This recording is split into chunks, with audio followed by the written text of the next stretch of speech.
समुंदर को घमंड था कि वो पूरी दुनिया को डुबा सकता है। इतने में एक तेल की बूंद आई और उस पर तैर कर निकल गई। घमंड एक बहुत बड़ी चीज़ होती है। घमंड से जुड़ी एक प्यारी सी कथा। एक दिन श्री कृष्ण अपनी द्वारिका में रानी सत्यभामा के साथ सिंहासन पर विराजमान थे। उनके निकट ही गरुड़ और सुदर्शन चक्र भी उनकी सेवा में विराजमान थे। बातों ही बातों में रानी सत्यभामा ने व्यंग्यपूर्ण लहजे में पूछा, हे प्रभु, आपने त्रेता युग में राम के रूप में अवतार लिया था। सीता आपकी पत्नी थी, क्या वे मुझसे भी ज्यादा सुंदर थी? भगवान सत्यभामा की बातों का जवाब देते उससे पहले ही गरुड़ ने कहा, भगवान, क्या इस दुनिया में मुझसे भी ज्यादा तेज गति से कोई और उड़ सकता है? तब सुदर्शन चक्र से भी रहा न गया और वह भी बोल उठा कि हे भगवान, मैंने बड़े बड़े युद्धों में आपको विजयश्री दिलवाई है। क्या इस संसार में मुझसे भी शक्तिशाली कोई है?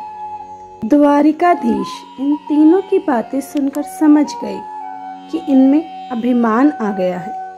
भगवान मंद मंद मुस्कुराने लगे और सोचने लगे इनका अहंकार कैसे नष्ट किया जाए।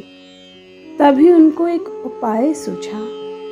भगवान मंद मंद मुस्कुरा रहे थे। वे जान रहे थे कि इन तीनों को अहंकार हो गया है और इनका अहंकार नष्ट होने का समय आ गया है। ऐसा सोचकर उन्होंने गरुड़ को कहा, हे गरुड़, तुम हनुमान के पास जाओ और कहना कि भगवान राम और माता सीता उनकी प्रतीक्षा कर रहे हैं।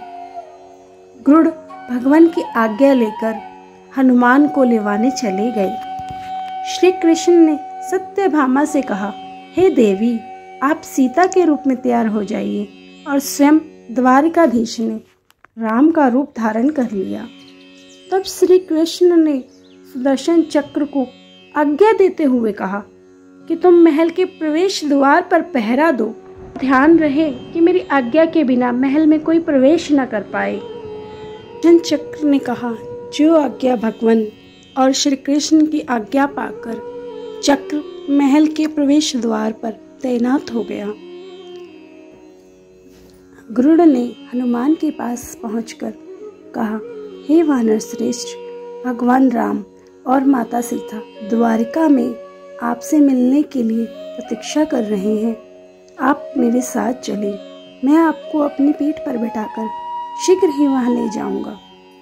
हनुमान ने विनयपूर्वक गरुड़ से कहा, आप चलिए बंधु, मैं आता हूँ। गरुड़ ने सोचा, पता नहीं है बूढ़ा वानर कब तक पहुँचेगा। खैर, मुझे क्या, मेरा कार्य भी हो गया है। मैंने भगवान की आज्ञा का पालन किया। मैं भगवान के पास चलता हूँ। यह सोचकर गरुड़ शीघ्रता से द्वारका की ओर उड़ चले। लेकिन यह क्या, महल में पहुंचकर गरुड़ देखते हैं कि हनुमान तो उनसे पहले ही महल में प्रभु के सामने बैठे हैं। गरुड़ का सिर लज्जा से झुक गया। तभी श्री राम के रूप में श्री कृष्ण ने हनुमान से कहा कि पवन पुत्र, तुम बिना आज्ञा के महल में कैसे प्रवेश कर गए? क्या तुम्हें किसी ने प्रवेश द्वार पर रोका नहीं?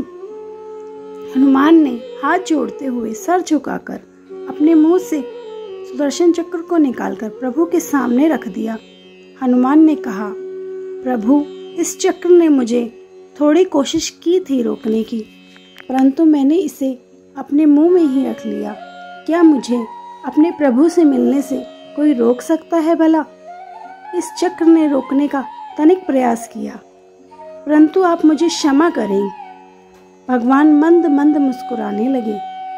अंत में हनुमान ने हाथ जोड़ते हुए श्री राम से प्रश्न किया, हे प्रभु, मैं तो आपको पहचानता हूँ। आप ही श्री कृष्ण के रूप में मेरे प्रभु श्री राम हैं। लेकिन आज आपने माता सीता के स्थान पर यह किस दासी को इतना सम्मान दे दिया कि वह आपके साथ सिंहासन पर विराजमान है। अब रानी सत्यभामा का अहंकार भंग हो गया। उन्हें अपनी सुंदरता का जो अहंकार था वह पल में चूर हो गया। रानी सत्यभामा, गरुड़ और सुदर्शन चक्र तीनों का अहंकार चूर चूर हो गया। वे भगवान की लीला को समझ गए थे। तीनों की आंखों से अश्रुधारा बहने लगी। वे भगवान के चरणों में झुक गए। भगवान की लीला को कोई नहीं समझ सकता। उन्होंने अपने भक्तों का अहंकार दूर करने के लिए ऐसी लीला रची। अद्भुत है प्रभु की लीला। कहते हैं कि घमंड और पेट जब ये दोनों बढ़ते हैं तब इंसान चाहकर भी किसी को गले नहीं लगा सकता। इस प्रकार नींबू की रस की एक बूंद हजारों लीटर दूध बर्बाद कर देती है, उसी प्रकार मनुष्य का अहंकार अच्छे से अच्छे संबंधों को बर्बाद कर देता है। राधे राधे दोस्तों, आपको वीडियो कैसी लगी कमेंट करके ज़रूर बताइएगा। वीडियो को लाइक करना ना भूलें और हमारे चैनल पे नए हैं तो उसे सब्सक्राइब ज़रूर करें। फिर मिलेंगे एक नई वीडियो के साथ। धन्यवाद।